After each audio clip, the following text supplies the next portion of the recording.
est-ce que vous m'entendez bien? Dites-moi si vous m'entendez.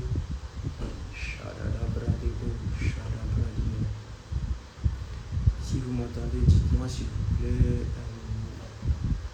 Hello, hello, hello, hello.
Au-delà de tout, Seigneur, nous voulons te dire que tu es grand, que tu es élevé au-dessus de nos circonstances. Élevé sois-tu, agneau de Dieu, élevé sois-tu, agneau de Dieu,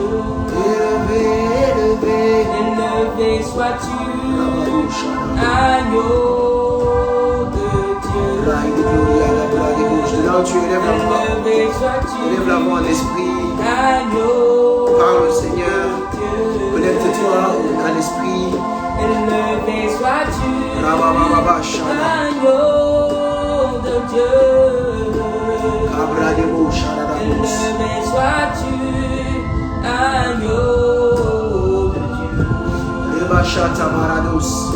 Élevé sois-tu, agneau.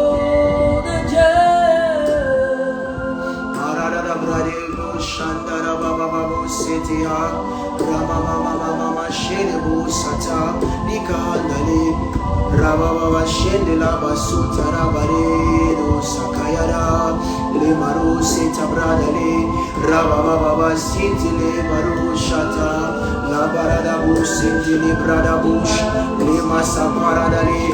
Nous voulons t'adorer, Seigneur, te dire que tu es grand, te dire que tu es fort et que nous sommes là juste pour toi. Rabba se paradale bouche arara bradale Barosa paradise caradada Rema Santa paradise la bushata baradada Lika handa le masopare. Oh Seigneur, nous t'appelons, nous t'appelons, nous t'appelons. Viens et prends le contrôle, Seigneur. Nous t'appelons, nous t'appelons, nous t'appelons. Seigneur, Esprit de Dieu, nous t'appelons, que tu prennes le contrôle. Nous t'appelons,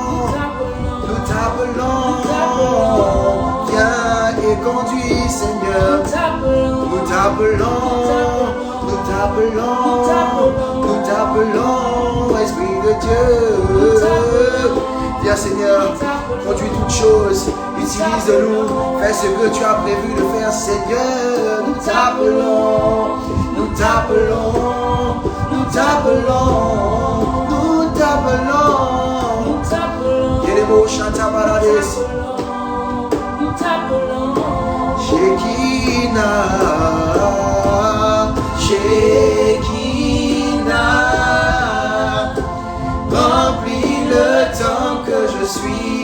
Shekinah, remplis le temps. Shekinah,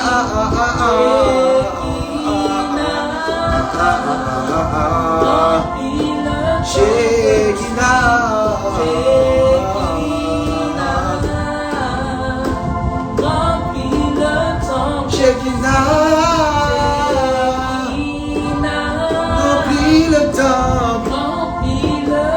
Shekinah,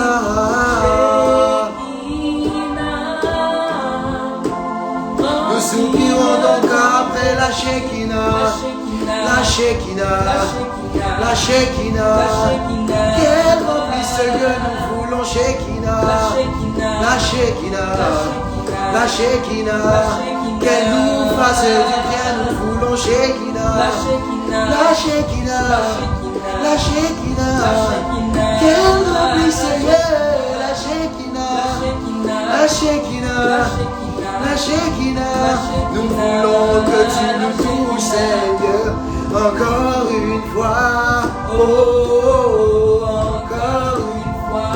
encore une fois Seigneur, que tu viennes, que tu nous touches, nous t'appelons,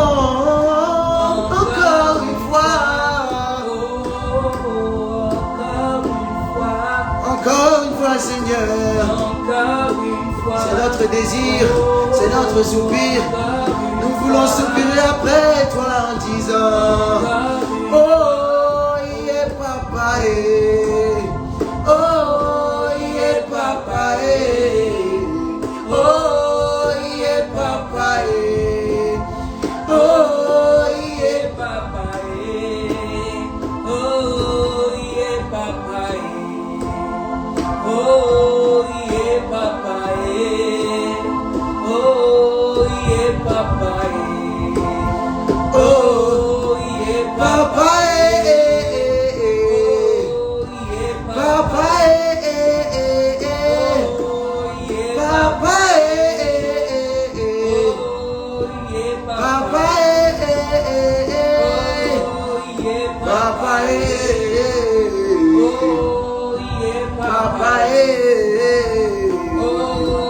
yeah, papa,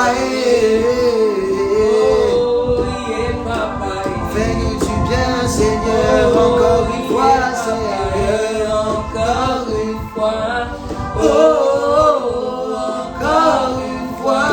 encore une fois, Seigneur, encore une fois, oh, encore une fois, Seigneur, encore une fois, touche-nous, encore une fois, fais-nous du bien.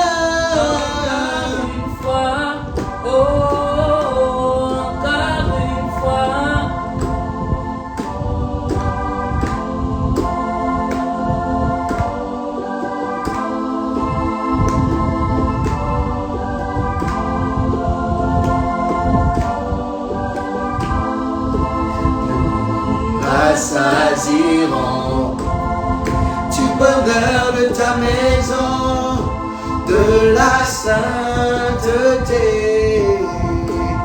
de ton temple, de la sainteté, de ton temple, nous nous rassasierons du bonheur de ta maison, de la sainteté, de ton temple, de la sainteté, de ton temple. Toi qui écoutes ma prière, mes iniquités m'accablaient. Et toi tu pardonnes à mes fautes. Heureux celui que tu agrées et que tu admets dans ta présence, dans ta présence. Toi qui écoutes ma prière, je m'approche de toi. Mes iniquités m'accablaient et toi tu pardonnes à mes fautes. Heureux celui que tu agrées et que tu admets dans ta présence, dans ta présence, dans ta présence, dans ta présence, dans ta présence, ta présence, dans ta présence. Heureux celui que tu admets et que tu admets et que tu admets dans ta présence, dans ta présence, nous sommes privilégiés d'être dans ta présence, Seigneur. dans ta présence. Heureux celui que tu admets et que tu admets dans ta présence, dans ta présence. Dans ta présence, dans ta présence, dans ta présence, dans ta présence, dans ta présence, dans ta présence, dans ta présence, dans ta présence, dans ta présence, dans ta présence, dans ta présence, dans ta présence, dans ta présence, dans ta présence, dans ta présence, dans ta présence, dans ta présence, dans ta présence, dans ta présence. Heureux celui que tu agrées et que tu admets dans ta présence, dans ta présence. Heureux celui que tu agrées et que tu admets dans ta présence, dans ta présence. Nous sommes privilégiés, Seigneur, de pouvoir être dans ta présence, de pouvoir nous tenir devant ton trône de grâce. Seigneur, nous, des personnes pécheresses comme nous, qui sommes-nous pour pouvoir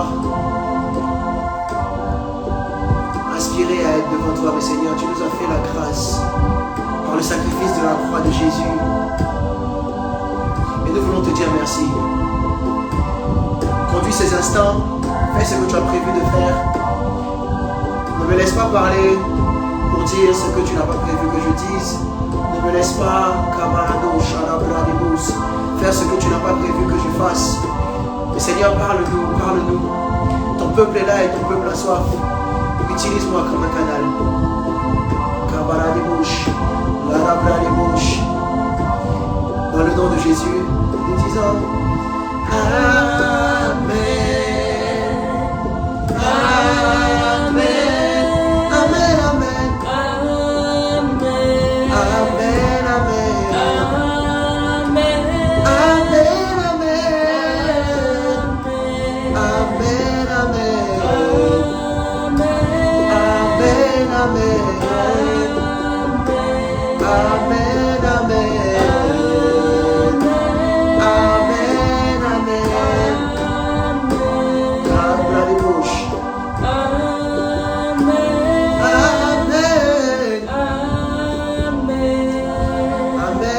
Amen. Merci Seigneur pour ta grâce, pour ta fidélité. Est-ce que quelqu'un peut acclamer le Seigneur de là où il est?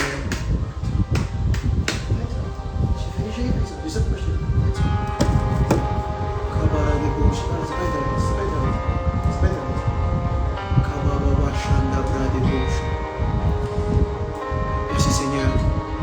Merci Seigneur, merci Seigneur. Nous voulons bénir le Seigneur. Quelle atmosphère, quelle présence de Dieu. milieu de nous. Est-ce que de là où tu es, tu peux juste me dire de là où tu nous suis et écrire ton nom, que je puisse te saluer, que je puisse bénir Dieu pour ta vie. Si tu es là, dis-moi juste de là où tu nous suis et écris ton nom. Je veux bénir le Seigneur pour ta vie. Quelle présence de Dieu particulière. Waouh. Marabaso praniga. Et les prades de l'évo de Vadara. Maïkande de Boucha. Malika soit béni depuis le Maroc. Lorinda soit béni depuis Lyon. Kylian soit béni depuis la France. Soyez bénis, soyez bénis. Ma fille, tu es bénie. Malouka, Ariel, tu es bénie. Sarah, tu es bénie depuis Paris. Kabradebo, Shadabradebo, Shadadabrada. Mirabel, ma fille, tu es bénie depuis Yamsokro. Darel est bénie depuis Paris. Oxane est bénie depuis Abidjan. Anilam, tu es bénie. Yann Junior, tu es béni depuis le Maroc. Chiara est bénie depuis Washington. Sandra est bénie depuis Abidjan. Astrid est bénie depuis la Tunisie. Yapi Bassa est bénie depuis Djorogobité. Enora Anouma, tu es bénie depuis Paris, ma fille. Soyez bénis, soyez bénis. On va encore prendre quelques temps. Vous allez inviter des personnes, vous allez leur dire qu'on est en live, et qu'on va débuter dans 2 minutes. My goodness, quelle présence de Dieu particulière. Nous voulons bénir le Seigneur pour ces instants particuliers. Ketia, tu es béni. Charles-Emmanuel, tu es béni. Emmanuel, tu es béni. Nessie, tu es béni. Willy, tu es béni. Vous êtes tous bénis dans le nom de Jésus. Vanessa, tu es béni depuis Nice. Anne-Olivia, tu es béni toi aussi. Tout le monde, vous êtes bénis, bénis, bénis. Invitez des personnes. Mentionnez-les. Envoyez-leur des notifications en DM. On va passer un temps particulier ce soir. Nous sommes à 64. Dès qu'on passe la barre des 70, on va dire qu'on est lancé. S'il y a... Aurélia, tu es bénie, tu es bénie, tu es bénie. Vous êtes tous bénis au nom de Jésus. Vous êtes bénis au nom de Jésus. Merci Père pour ta grâce. Merci Père pour ta grâce. Alors ce soir, nous allons partager des instants particuliers dans la présence de Dieu. Ça faisait un moment déjà, j'avoue que le Seigneur m'avait demandé d'avoir des instants de manière un peu plus récurrent avec vous. Mais j'attendais le bon moment, j'attendais son goût. Et jeudi passé, après un live spontané, mais vraiment spontané parce que ce n'était pas prévu, le live n'était pas prévu du tout. J'ai senti dans mon cœur alors qu'il était aux environs de 19h de faire un live.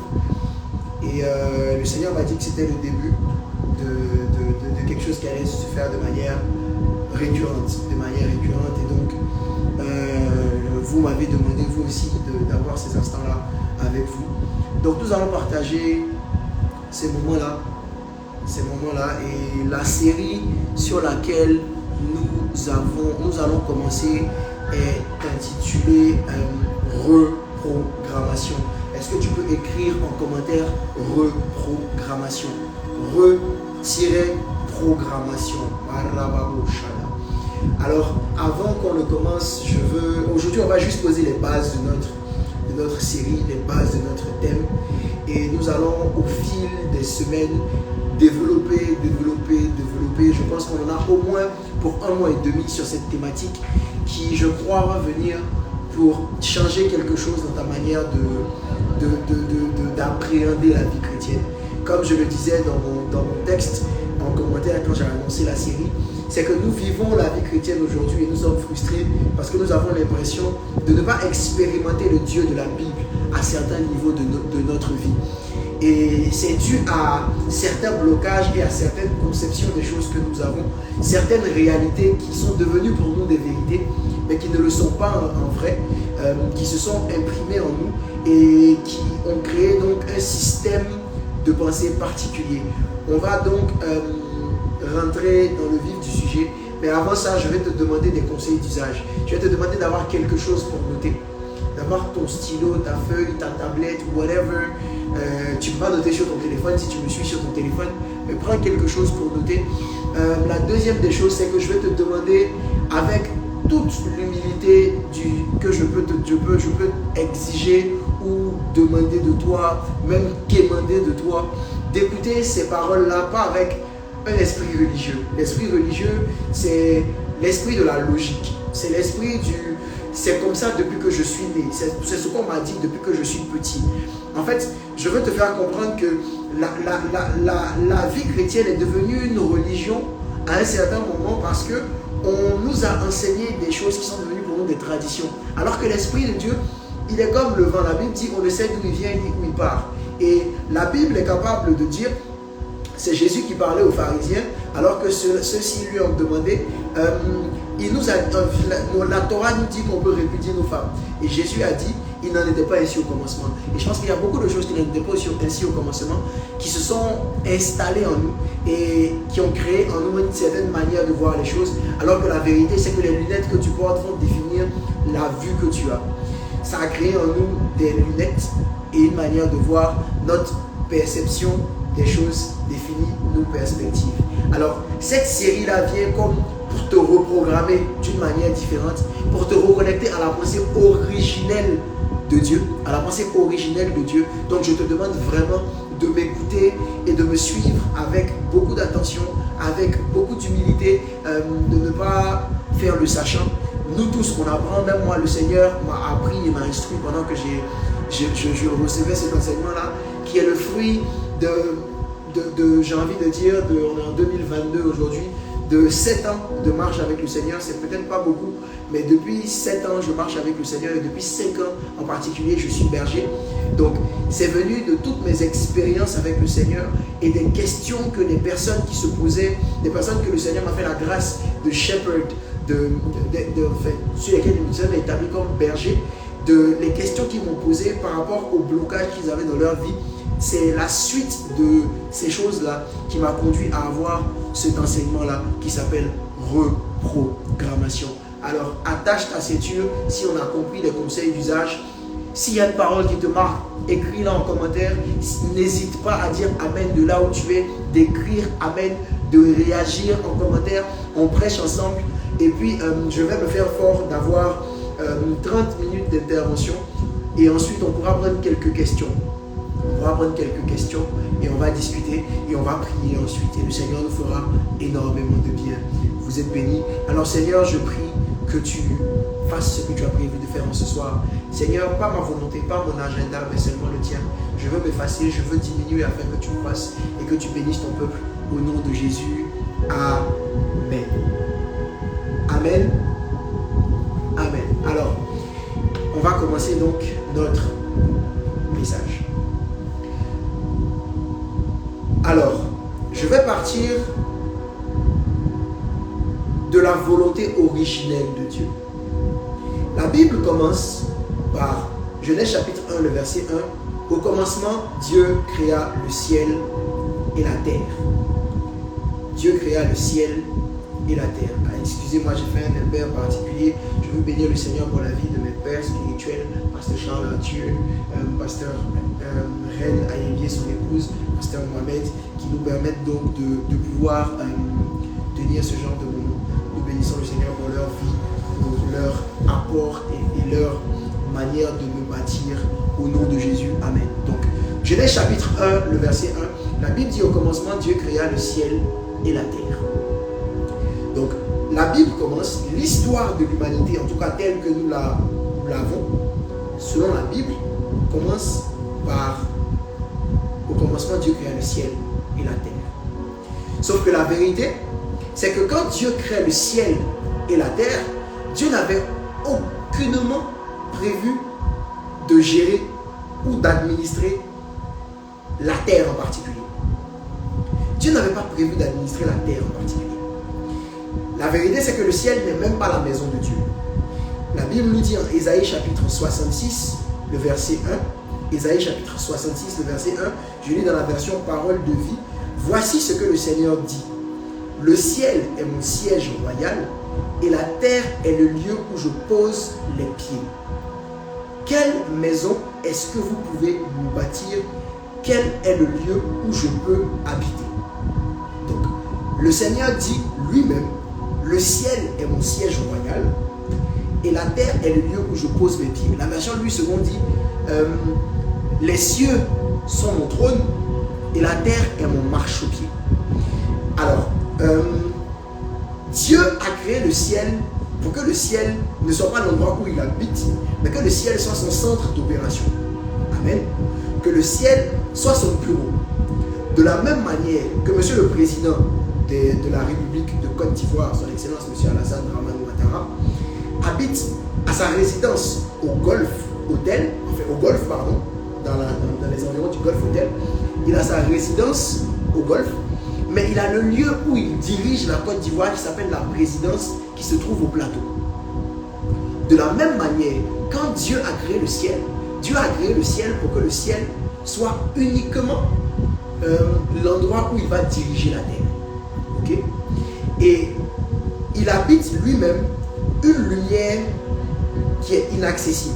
La Bible dit en 1 Timothée chapitre 6, le verset 16, que Dieu habite dans une lumière qui est inaccessible à l'homme. Quand Dieu crée la terre aussi, Dieu n'a aucunement, la terre est juste son marchepied. Ça veut dire que c'est l'endroit où il pose ses pieds. Retenez le terme marchepied, il va revenir quelque part plus loin dans mon enseignement dans quelques semaines. Mais Dieu a décidé de faire de la terre son marchepied à lui. Amen. Et Dieu a donc décidé de ne pas administrer la terre. Dieu a créé l'homme pour que l'homme soit l'extension de son règne sur la terre. Genèse chapitre 1, le verset 26. Je vous demande vraiment beaucoup d'attention. Genèse chapitre 1, le verset 26. Puis Dieu dit, faisons l'homme à notre image, selon notre ressemblance, et qu'il domine sur les poissons de la mer, sur les oiseaux du ciel, sur le bétail, sur toute la terre, et sur tous les reptiles qui rampent sur la terre. Donc, la première volonté de Dieu, c'était que l'homme vienne administrer la terre. L'homme est venu pour administrer la terre et pas pour autre chose. La vérité, c'est que la volonté première de Dieu n'était pas de sauver l'homme. Le salut n'a jamais été la volonté première de Dieu. Parce que quand Dieu a créé l'homme, l'homme n'était pas perdu. Donc, arrêtons de penser que la vie chrétienne se résume à « j'ai accepté Jésus, je suis sauvé ». Parce que ce n'était pas pour ça que Dieu a créé l'homme. Dieu a créé l'homme parce que Dieu voulait que l'homme vienne diriger la terre. L'homme n'était pas la première personne que Dieu a envoyé diriger la terre, mais l'homme a été selon notre ère dans laquelle nous vivons, l'homme est le premier. Adam était le premier, mais Adam n'était pas le premier sur la terre. On en reparlera certainement l'année prochaine. Donc, le salut est entré en jeu après la chute de l'homme. Il n'était pas à la base la volonté de Dieu. De la même manière, Dieu n'avait pas prévu d'envoyer Jésus. Excusez-moi de vous choquer, d'aller très vite, comme ça. Mais c'est que dans le plan de Dieu le Père, Jésus n'était pas au programme, dans son plan originel. Parce que nous, on était censé faire le travail de Jésus là sur la terre. Le travail d'administration de la terre. Si Jésus était capable de dire, tout pouvoir m'a été donné sur la terre, ça veut dire que Jésus était celui qui administrait la terre. Mais à la base, c'était notre travail. Sauf qu'après la chute, on s'est perdu. Et donc, le diable, Jésus a dû venir pour régler le problème. Donc, Dieu a dû envoyer Jésus. Dieu a dû venir lui-même sur la terre, dans l'enveloppe charnelle qui était Jésus, pour montrer à l'homme comment la terre devait être administrée. Amen. Analysons encore le Genèse chapitre 1, le verset 26. La Bible dit, faisons l'homme à notre image et selon notre ressemblance. Je vais le lire maintenant dans la version New International Version en anglais. Qui dit, then God said, let us make mankind in our image, in our likeness, so that they may rule. Je traduis de manière littérale. Faisons l'homme selon notre image, à notre ressemblance, afin qu'il domine, afin qu'il dirige, afin qu'il administre. Donc, Dieu a créé l'homme pour que l'homme soit le gouverneur de la terre. De la même manière que dans des pays comme les États-Unis, il y a le président et il y a des gouverneurs sur chacun des États. La terre est un des États de la galaxie sur laquelle Dieu règne. Et il a établi l'homme pour que celui-ci soit donc le gouverneur de la terre. So that they may rule. Donc l'homme a été créé afin de diriger, afin d'administrer. Et on peut réaliser que dans la vision de faire l'homme gouverneur, Dieu l'a doté de deux choses. Son image et sa ressemblance. Son image et sa ressemblance. Voici les deux points sur lesquels on va s'appesantir aujourd'hui. Donc, Dieu veut que l'homme dirige la terre, et pour cela, pour que l'homme puisse être capable de diriger la terre, Dieu installe le système d'exploitation de l'homme en y mettant deux applications, deux logiciels qui sont l'image et la ressemblance. Quelqu'un dit à son voisin, l'image et la ressemblance. Et donc, la manière dont Dieu a créé ou a paramétré l'homme a créé en l'homme un certain nombre de fonctionnalités ou de capacités. Et Dieu prend le soin de les citer en Genèse chapitre 1, le verset 28. La Bible dit, Dieu les bénit en disant, soyez féconds, multipliez-vous, remplissez la terre, rendez-vous en maître, et dominez les poissons de la mer, les oiseaux du ciel et tous les reptiles et les insectes. Je lis dans la version Semeur. Soyez féconds, multipliez-vous, remplissez la terre, assujettissez-la et dominez. Amen. Donc, la manière dont Dieu nous paramètre nous donne ces 5 capacités-là. Regardons-les en détail. Le mot hébreu qui est utilisé pour soyez féconds, c'est para. Et il veut dire porter du fruit ou être fructueux. Donc, le système d'exploitation que Dieu a installé dans l'homme est venu lui donner la capacité de pouvoir porter du fruit, de pouvoir être fructueux. Amen. Ensuite, multiplier. Multiplier vient de l'hébreu rabat, qui veut dire être ou devenir grand en nombre. Donc, au-delà de se multiplier, au-delà de pouvoir se féconder, il est capable de multiplier. Rabat. Donc, être ou devenir grand en nombre. Les paramètres ont donné à l'homme de pouvoir se multiplier. Troisième, remplissez. Remplissez vient de l'hébreu mala, qui veut dire abondance ou plénitude. Abondance ou plénitude. La quatrième des capacités est l'assujettissement. Assujettissez qui vient de kabash, qui veut dire mettre en esclavage, forcé ou garder. Mettre en esclavage, forcé ou garder. Et le dernier, dominer, qui est en hébreu rada, veut dire gouverner ou régner en souverain. Donc, je reprends. Dieu a paramétré l'homme en installant dans son système d'exploitation deux choses, l'image et la ressemblance. Et la conséquence de cela, c'est que ça a donné 5 fonctionnalités à l'homme. La fécondité, la multiplication, le remplissage, l'assujettissement et la domination. Mais si vous regardez bien, vous vous rendez compte qu'en fait c'est la même phrase, c'est l'un qui appelle l'autre. C'est parce que tu es fécond que tu peux te multiplier. C'est parce que tu peux te multiplier que tu vas remplir. Parce que tu es devenu beaucoup que tu remplis. Parce que tu es devenu beaucoup que tu t'es multiplié, tu peux assujettir par la force du nombre. Et parce que tu as assujetti, tu domines. Amen. Donc c'était une suite logique. Les paramètres étaient une suite logique. Et une autre chose qu'on peut remarquer, c'est que lorsqu'on les analyse bien, ces 5 bénédictions-là, elles sont rangées en 2 groupes. Le premier groupe étant fécondité, multiplication, remplissage, qui peut se mettre dans la case de la fécondité. On peut les mettre eux là dans la case de la fécondité. Et ensuite, l'assujettissement et la domination, qu'on peut mettre dans la case de la domination. Si on me suit, on me dit Amen. And then I continue. Amen. Donc allons un peu plus loin, maintenant qu'on a posé ces bases-là. En Genèse au chapitre 6, la Bible nous dit que les hommes se sont corrompus en se multipliant.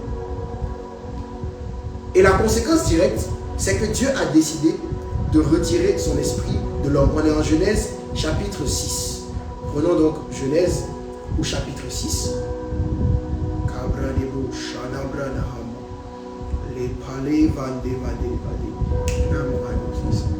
Je vais lire dans ma Bible.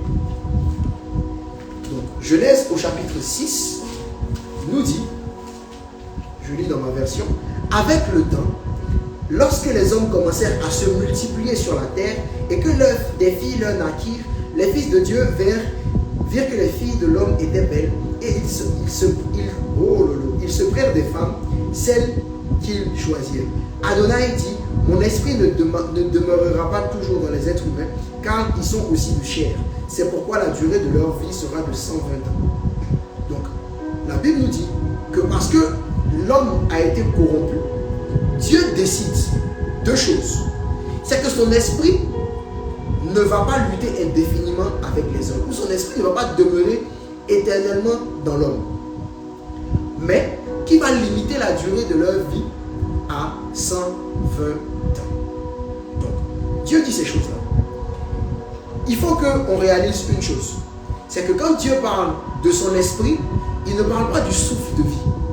Parce que si Dieu parlait du souffle de vie, il y aurait un malentendu. Parce qu'avant la période de Noé, il y a des gens qui sont morts. Donc si Dieu dit que c'est maintenant que son esprit ne va plus demeurer en l'homme, ça veut dire que ce n'est pas le souffle de vie qui va quitter l'homme. Si avant les hommes mouraient, ça veut dire que ce n'est pas le souffle de vie qui est l'esprit dont Dieu est en train de parler à ce moment-là. La preuve, dans la version Semeur, le esprit est écrit avec grand E. Comme pour parler du Saint-Esprit. Amen. Comme pour parler du Saint-Esprit. Ce qu'il faut comprendre, c'est que à ce moment-là, Dieu a décidé que le Saint-Esprit n'allait plus habiter en l'homme. Quand Dieu a créé l'homme, le Saint-Esprit habitait en l'homme. Mais après ça, Dieu a décidé qu'à partir de maintenant, son esprit va quitter l'homme, ne va plus habiter en l'homme. C'est la raison pour laquelle l'homme a perdu le Saint-Esprit. Okay? Que Jésus vient maintenant pour que l'homme puisse être capable encore de recevoir le Saint-Esprit. Parce que l'homme avait perdu le Saint-Esprit. Amen. Mon esprit ne va donc pas lutter indéfiniment avec l'homme. La deuxième des choses, c'est qu'il dit qu'il va limiter la vie de l'homme à 120 ans. 120 ans, je fais une parenthèse, il faut comprendre que les 120 ans n'étaient pas juste le fait que les hommes n'allaient plus passer la barre des 120 ans. Amen. Parce que la vérité, c'est que après Noé, après le déluge, il y a eu encore au moins 15 à 17 générations de personnes qui ont vécu après plus de 120 ans. Tous les descendants de Noé, Abraham, tout cela, ils ont vécu beaucoup plus que 120 ans. Amen. Donc il ne s'agissait pas juste de réduire la vie de l'homme. Quoique si, mais ça a pris un moment. La première personne qui vient introduire cette nouvelle dynamique de l'homme dont la vie ne va pas dépasser 120 ans, c'était Moïse, parce que Dieu a introduit par Moïse une autre dispensation, celle de la loi. Donc, Dieu a annoncé, mais Dieu ne pouvait pas faire intégrer cette chose-là dans la dispensation dans laquelle on était. Il a fallu qu'on passe à une autre dispensation, celle de la loi. Parce qu'on ne met pas du vin nouveau dans de vieilles outres. Donc il ne peut pas introduire une nouvelle loi ou une nouvelle manière de faire dans un système qui est vieux. Amen. Amen. Amen. Ok. Donc, les 120 ans peuvent être aussi interprétés comme le temps que Dieu a donné entre la parole de je vais détruire la terre et le moment où il a effectivement détruite. Parce que la Bible nous dit, si on lit Genèse chapitre 5, le dernier verset, on dit Noé avait 500 ans quand il a eu ses enfants. Et quand tu lis un peu plus loin, on te fait comprendre que Noé avait 600 ans quand il est rentré dans l'arche. Donc, ça a pris à peu près 80 ans, je crois 80 ans. Pourquoi? Parce que les enfants de Noé sont nés quand il avait 500 ans. La Bible dit que Noé est rentré dans l'arche avec ses enfants, leurs femmes et leurs enfants.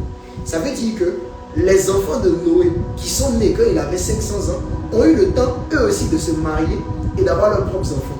Or en Israël dans la période, c'était autour de 15-16 ans, voire 17, qu'on jugeait que quelqu'un était apte à se marier. Donc ces enfants ont dû avoir à peu près 16-17 ans avant de se marier, jusqu'à faire leurs enfants. On va dire qu'à peu près ils avaient, on va dire 20 ans. On va dire 20 ans. Et Noé a dû prendre à peu près 80 ans pour construire l'arche. Donc, voilà un peu comment on peut expliquer ces 120 ans. Mais ça, c'est vraiment une parenthèse. C'est pas là que je veux qu'on reste. C'est pas là que je veux qu'on reste. Donc, Dieu prend un nouveau décret. Il dit, mon esprit ne va pas lutter indéfiniment, ne va pas rester indéfiniment en l'homme. car ce sont des créatures charnelles. Retenez bien, car ce sont des créatures charnelles, et je ne leur donnerai plus de 120 ans à vivre. Sauf que, lorsque Dieu décide de faire ces choses-là, et que Dieu veut rebooter donc, Dieu veut rebooter la terre, il dit qu'il va détruire tout le monde, parce que c'est gâté, il dit à Noé, il va détruire. Pour que Dieu puisse faire ça, il faut qu'il recommence à zéro, donc il doit rebooter, il doit reprogrammer l'homme. Et pour ce faire, Dieu a besoin de trouver un homme. Parce que pour faire une nouvelle chose, Dieu doit le faire au travail d'un échantillon, d'une semence, d'un témoin, le prototokos. De la même manière que la Bible est capable de nous dire, parce que le péché est venu par un homme, le salut est venu par un homme. Dieu commence toujours par une chose. Et c'est pour ça que par exemple, il a demandé à ce que dans l'arche, il n'y ait qu'une seule représentation en mâle et en femelle de chacune des espèces. Parce que Dieu voulait recommencer sur la base de la semence. Amen. Et donc, Dieu veut un prototokos, et dans ce cas de figure en particulier, Dieu trouve Noé. Dieu trouve que Noé, il est mieux par rapport aux autres. Lui aussi, il est charnel. Lui aussi, c'est un homme. Mais parce qu'il sait se discipliner d'une certaine manière, c'est celui avec lequel je vais rebooter l'humanité. Donc, Dieu décide donc de recommencer avec Noé. C'est comme si tu installais un système d'exploitation sur un ordinateur et tu te rends compte que l'installation s'est mal passée. Et donc, l'objectif du système d'installation était de piloter l'ordinateur. Mais ça n'a pas marché. Donc, qu'est-ce que tu fais? C'est que tu formates l'ordinateur, mais en conservant sur une clé USB la partie du système qui n'est pas corrompue, qui va te mettre le fichier source, le fichier d'installation qui va te permettre de réinstaller ton système sans que celui-ci ne prenne un virus cette fois-ci. Et Noé était donc ce fichier non corrompu là que Dieu met à part dans l'arche, la clé USB, pour rebooter et recommencer à zéro et réinstaller. Mais il a réinstallé cette fois-ci de sorte à ce que le système ne se corrompt pas. Donc, il y a des manipulations qu'il a faites dessus. Amen. Donc, on va en Genèse chapitre 9 pour comprendre les manipulations que Dieu a faites sur le système de l'homme. Dieu a dit que l'homme, son esprit ne va pas demeurer en lui, etc., etc. Et maintenant, on va en Genèse chapitre 9.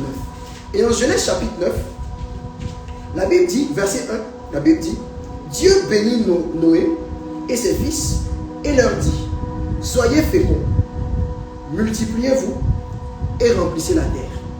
Sauf que Dieu s'arrête là.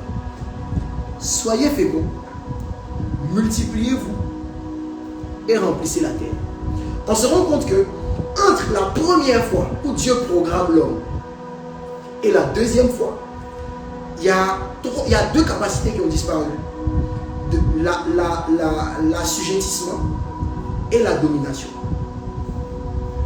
Donc, Dieu bénit l'homme cette fois-ci en retirant de son package le package domination. Amen. Il ne lui a pas retiré la fécondité, mais il lui a retiré la domination. Ce que l'homme a perdu lorsque la mort est rentrée en lui et a produit le péché, ce n'est pas sa capacité à être productif. Parce que l'homme est resté productif même après avoir péché, même après que Dieu ait détruit. Mais ce n'est pas sa fertilité. Ce que l'homme a perdu, c'est la domination. Et la vérité de ça, c'est que ce phénomène est la résultante du fait que l'homme a perdu l'image de Dieu qui était en lui. L'homme a perdu l'image de Dieu qui était en lui. Je vous ai dit que quand Dieu paramètre l'homme et qu'il crée son système d'exploitation, il met en lui deux applications, deux logiciels, l'image et la ressemblance. L'image et la ressemblance. Étudions donc ces deux mots-là.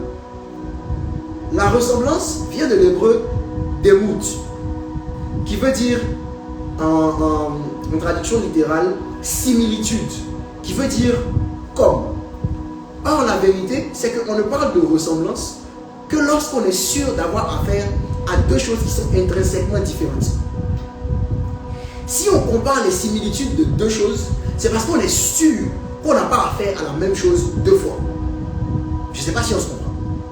Si on compare les similitudes de deux choses, c'est parce qu'on est sûr qu'on n'a pas affaire à la même chose deux fois. C'est-à-dire que ce n'est pas une copie conforme. Donc, si on dit que je suis comme mon père, ou que je ressemble à mon géniteur, c'est qu'on est sûr que mon géniteur et moi, on est deux personnes différentes. On a des ADN différents. Bien qu'on ait des choses qui se ressemblent. Amen. Amen. Amen. Amen. Et donc, la ressemblance, c'est la partie, c'est le logiciel que l'homme, enfin que Dieu installe en l'homme, qui lui donne d'être fécond, qui lui donne de pouvoir être productif. Être comme Dieu, c'est la capacité de pouvoir créer comme Dieu, la capacité de pouvoir se multiplier, de pouvoir faire les choses comme Dieu. Dieu crée, nous aussi nous créons. Tel il est, tel nous sommes. Vous voyez ce que je veux dire. Dieu crée, nous aussi on est capable de créer. Dieu a introduit en nous la capacité de la productivité en installant en nous sa ressemblance.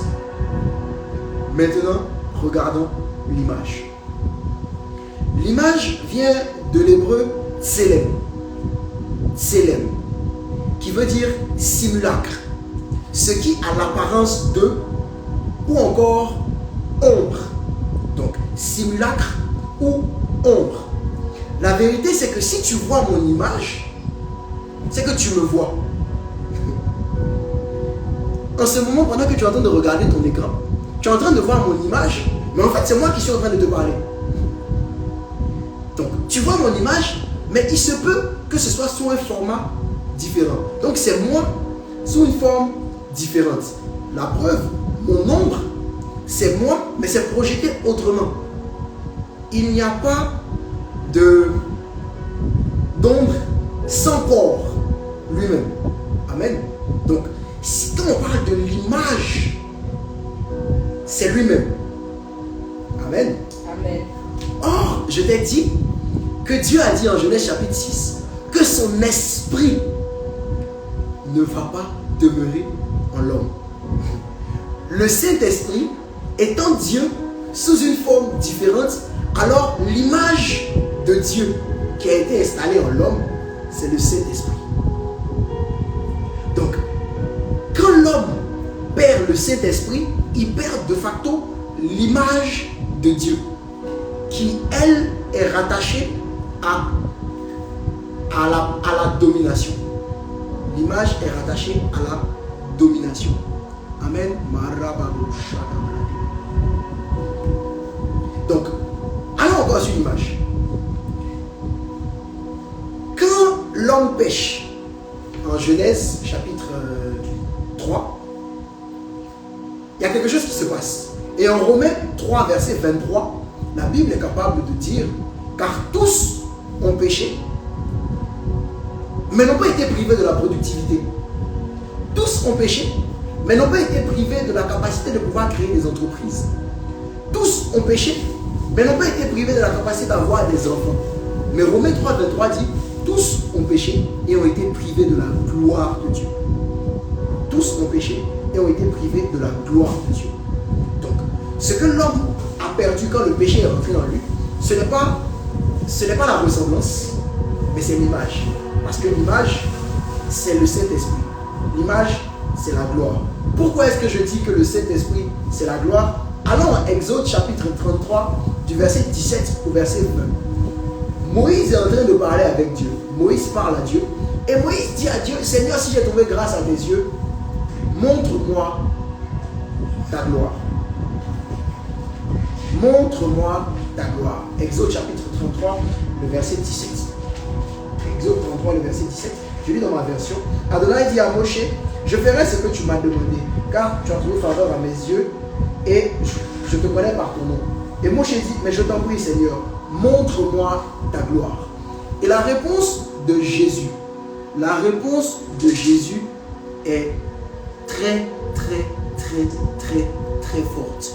La réponse de Dieu dit, je te montrerai ma faveur. je montre ma faveur à qui je veux et je fais miséricorde à qui je veux. Mais tu ne peux pas voir ma face. Tu ne peux pas voir ma face. Donc, Moïse veut voir la gloire de Dieu et Dieu lui dit, tu ne peux pas voir ma face. Ce qui veut dire que la gloire de Dieu, c'est la face de Dieu. Alors que si tu as vu ma face, c'est que tu m'as vu. Donc la gloire de Dieu, c'est Dieu lui-même. Amen. Amen. La gloire de Dieu, c'est Dieu lui-même. C'est son image. Et c'est ce que l'homme a perdu. Sois bénie, femme de Dieu, prophétesse Myriam Makaila, ma sister qui est bénie au nom de Jésus. Amen. Et pour enfoncer définitivement le clou, on va aller en 2 Corinthiens chapitre 3 verset 18 qui dit, nous tous qui le visage découvert, contemplant comme au travers, contemplant comme dans un miroir la gloire de Dieu. Donc on regarde la gloire de Dieu. Et qu'est-ce qui nous est restauré? Qu'est-ce qui est réinstallé en nous? On est transformé en son image. C'est l'image donc qui est la conséquence de la gloire. Amen. Donc la vérité, c'est que quand l'homme pêche, ce qui se passe, la conséquence directe, c'est que l'homme perd l'image de Dieu. Il garde la ressemblance. Ce qui lui donne d'être productif aujourd'hui, mais il n'est plus capable de dominer parce que la domination est la résultante de l'image. La domination est la résultante de l'image. Je vous explique ça avec un exemple pour qu'on comprenne bien. On crée un smartphone parce qu'on veut pouvoir communiquer les uns avec les autres, mais on veut être capable de pouvoir briser la barrière de la distance. Ok?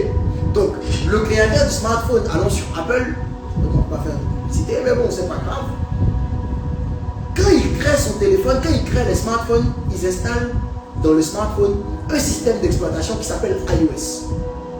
Donc, de la même manière, quand Dieu crée l'homme, Dieu installe en lui un système d'exploitation. En vrai, c'est notre esprit. C'est notre esprit. Et dans ce système d'exploitation-là, ce que Apple fait, c'est qu'ils vont installer 2 applications. Allons-y sur 2 applications seulement. Ils installent l'application téléphone et ils installent l'application WhatsApp. Donc, ils installent donc Dieu installe en nous notre esprit dans lequel il dépose son image et sa ressemblance. Ok? On continue. Et qu'est-ce que le téléphone nous permet de faire dans notre iPhone? Il nous permet de composer des numéros. Il nous permet d'enregistrer des contacts. Et il nous permet de passer des appels. Composer des numéros. Enregistrer des contacts. Passer des appels. De la même manière que la ressemblance de Dieu nous permet d'être féconds, de nous multiplier et de remplir. Et l'application WhatsApp va nous permettre de pouvoir envoyer des notes vocales et de pouvoir faire des appels vidéo, qui est un griffe, le summum même du fait de briser les limites de distance dans la communication. Amen. Et dans ce cas-là, pour le Seigneur, c'est son image qui met en nous l'assujettissement et la domination. Donc, ce qui se passe, c'est que quand Apple installe le téléphone et WhatsApp, parce que le téléphone n'a pas une grande capacité, le téléphone commence à bugger. Mais le téléphone commence à bugger à cause de WhatsApp. Donc, qu'est-ce qu'on fait à ce moment-là? Parce qu'on veut régler le problème de l'utilisation du téléphone. On désinstalle et on réinstalle en n'installant pas WhatsApp sur le téléphone. Amen. On désinstalle et on réinstalle le système d'exploitation en ne mettant pas WhatsApp cette fois-ci, parce que WhatsApp fait bugger le téléphone. WhatsApp fait bugger le téléphone. Et WhatsApp donc va permettre, le téléphone va continuer à pouvoir composer des numéros, enregistrer des contacts et émettre des appels. Mais on ne pourra plus faire des appels vidéo et on ne pourra plus envoyer de notes vocales.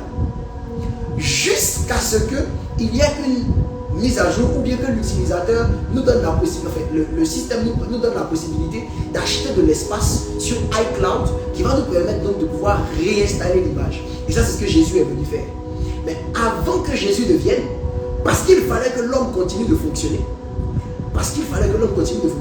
Dieu retire l'image et il garde la ressemblance, parce que c'est la partie image là qui était le logiciel qui faisait bugger notre système. Parce que la gloire ne peut pas demeurer dans le péché, qui est lui installé dans l'homme. Est-ce qu'on comprend avec mon exemple? Je vais atterrir, comme je disais, aujourd'hui je suis juste en train d'introduire. Et je vais vous dire, quand je vais donner ma conclusion, pourquoi est-ce que j'ai dit toutes ces choses-là? Pourquoi est-ce que j'ai dit toutes ces choses-là aujourd'hui? Ce qu'il faut retenir, c'est que l'atteinte de l'objectif de Dieu a été mise en péril par la perte de la chose principale que Dieu a donnée à l'homme pour atteindre et pour réussir la mission, qui était l'image. L'image qu'on peut encore appeler l'identité. Une vérité que je veux que tu gardes dans ton esprit en ce soir, c'est que c'est pas parce que tu as quelque chose que tu es quelqu'un. Ok? Ce n'est pas parce que tu as quelque chose que tu es quelqu'un. Mais au contraire, c'est parce que tu es que tu possèdes. En fait, c'est l'image de Dieu, l'identité de fils de Dieu que Dieu avait installé en nous, que Dieu nous avait communiqué en nous créant, qui nous donnait de pouvoir dominer. Et lorsqu'on l'a perdu, on a perdu la domination. Et c'est donc ton identité qui te donne d'avoir accès à un certain nombre de choses. La vérité, c'est que la perte de ton identité n'est pas anodine. Elle est survenue parce que le diable a jeté son dévolu sur l'homme, en l'attaquant donc sur l'élément essentiel qu'est l'identité. Et c'est ce de quoi nous allons parler la semaine prochaine. C'est ce de quoi nous allons parler la semaine prochaine. Pourquoi je dis toutes ces choses? Pourquoi est-ce que je dis toutes ces choses? C'est que la vérité, c'est que c'est l'image de Dieu que nous avons perdue qui nous donne de vivre privé de la gloire de Dieu. Sauf que Jésus est venu la restaurer en nous. Mais le Saint-Esprit doit l'imprimer et la télécharger de gloire en gloire par le Seigneur l'Esprit. Sauf que la Bible dit que c'est lorsque le visage est découvert qu'on est capable de contempler cette gloire-là.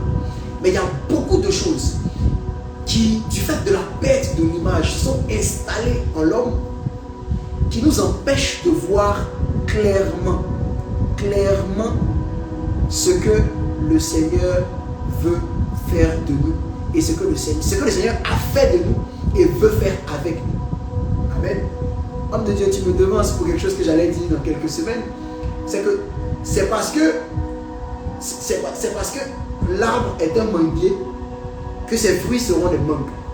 C'est parce que l'arbre est un avocatier que ses fruits seront un avocat. La vérité, c'est parce que l'arbre est Dieu que ses fruits doivent être Dieu. Mais bon. Amen. Amen. Amen. Donc, en ce soir, ce n'était que l'introduction. C'est que la perte de notre image, de notre identité, est venue nous empêcher d'atteindre la volonté principale de Dieu. La vérité, c'est que si Dieu nous a créés pour un but, et que Dieu a créé l'homme afin qu'il domine, ça veut dire que la raison pour laquelle Dieu nous a créés, c'est pour que nous dominions. Donc, on est sur la terre pour dominer. Dominer peut prendre plusieurs formes et plusieurs couleurs dont nous parlerons dans la suite de notre série. Mais le diable est venu nous attaquer sur cet aspect-là, qui est notre image, pour nous empêcher de marcher dans la domination. Amen, amen. Amen, amen. Que le nom du Seigneur soit béni. Merci Seigneur pour cette introduction que tu nous as donnée de partager ce soir. Nous voulons bénir et lever ton Seigneur. Merci de nous avoir fait comprendre toutes ces choses. Merci de nous avoir fait comprendre toutes ces choses en ce soir. D'avoir posé, parce que tu es un sage bâtisseur, d'avoir posé des fondements, d'avoir posé des fondations qui vont n'être juste que le début et la base de ce sur quoi tu vas te déployer. Nous voulons, Seigneur, je prie que tu viennes au secours de notre incrédulité. Que tu viennes au secours de notre incrédulité.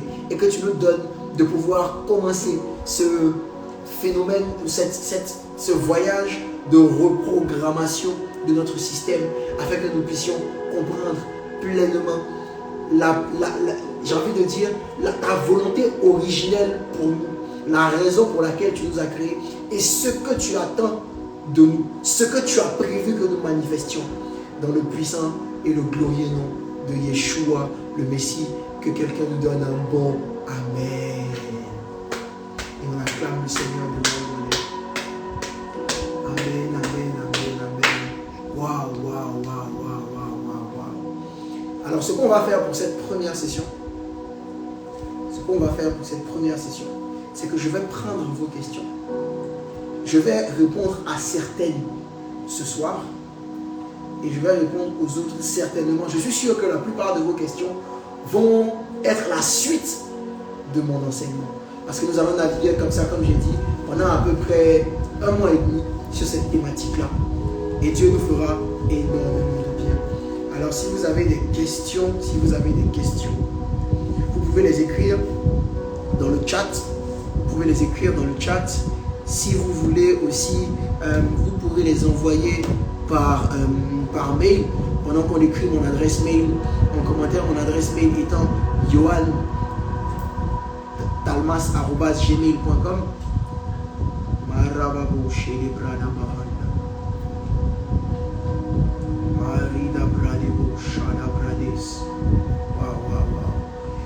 Et qui a été béni par ce message? Si tu as été béni, et mentionne-le en commentaire. Si tu as été béni, écris-le en commentaire. Waouh. Je pense que le Seigneur nous a conduits dans les profondeurs de sa révélation. Et nous voulons juste bénir ce nom. Il nous a conduits vraiment dans les profondeurs de sa révélation ce soir. Ce live va rester publié. Donc pour les personnes qui voudront le regarder plus tard, il sera aussi publié sur YouTube. Je vois qu'il y a des questions dans le chat. Quels sont les passages bibliques sur l'identité qu'on pourrait méditer pour le prochain enseignement? Alors sur le prochain enseignement, pour la semaine prochaine, on va parler de comment est-ce que le diable est rentré en ligne de compte dans ce plan-là. Parce que comme j'ai dit, la perte de l'image a été la conséquence de l'action du diable. La perte de l'image a été la conséquence. Je vais donc épingler, my goodness, en commentaire mon adresse mail pour vos questions. Mon adresse mail en commentaire. Voilà. Et c'est donc le diable qui a été la cause ou l'instrument par lequel nous avons perdu l'image. Donc, la semaine prochaine, nous allons parler de ça. Ensuite, la semaine d'après, je pense que nous allons... je vais vous laisser au fil du temps comprendre. C'est mieux. C'est plus simple comme ça. Mais cette thématique-là va nous donner donc de pouvoir comprendre les enjeux du combat spirituel, nous permettre de comprendre notre responsabilité dans ce que le Seigneur nous a donné comme tâche, va nous donner de pouvoir comprendre comment Dieu veut que nous marchions. Cet enseignement va nous donner de pouvoir voir différemment les choses, parce que notre perception va définir nos perspectives. Notre perception va définir nos perspectives. Donc, vous avez donc mon adresse. Si c'est là, est-ce à cause du plan originel que l'homme va revenir vivre sur la terre en 1000 ans après l'enlèvement? Je note toutes ces questions et nous allons donc les traiter, comme j'ai dit, au fur et à mesure. Envoyez vos questions. Pendant ce temps, si quelqu'un de l'équipe peut noter toutes les questions pour me permettre de les avoir. Mais vraiment, je veux qu'on partage pendant quelques instants, pendant 5 minutes. Qu'est-ce qui vous a le plus marqué? Non, on va le... Oui. Qu'est-ce qui vous a le plus marqué pendant ce message? Quelle est la chose qui vous a le plus marqué? Ou si vous voulez, je vais faire un post ensuite sur ma page. Et puis vous allez partager avec nous ce qui vous a le plus marqué de ce premier enseignement-là. Nous voulons bénir le Seigneur, que je pense qu'on va juste se laisser ce soir. Si vous avez des questions, envoyez-les nous par mail ou en DM. Nous allons nous faire un plaisir de les traiter pendant la série pour ne pas aller très très vite en besogne pour notre voyage. Soyez bénis de là où vous êtes. Je prie que la grâce de Dieu demeure sur vous, que Dieu vous donne de pouvoir vraiment comprendre ces enseignements. Je crois que celui qui va les écouter et qui ne va pas juste se borner à les écouter, mais à les comprendre et à les mettre en pratique, verra sa vie chrétienne prendre un autre tournant et pourra expérimenter la vie victorieuse que le Seigneur nous a promis. Parce que ce que le Seigneur nous a promis, ce n'était pas une religion, c'était le royaume. C'était un héritage. Ce n'était pas une religion, mais c'était un héritage, c'était le royaume. La vérité, c'est que l'histoire de la Bible n'a jamais été une question d'héritage ou de tradition, mais a été une question d'héritage. C'est pour ça que la Bible nous parle de l'Ancien et du Nouveau Testament. De l'Ancien et du Nouveau Testament. La Bible est une question d'héritage et non de tradition. Soyez bénis, la grâce de Dieu est sur vous. Demeurez bénis jusqu'à la semaine prochaine. Si vous avez des questions, envoyez-les nous. Et d'ici là, on est ensemble. Soyez bénis, soyez bénis, soyez bénis au nom de Jésus.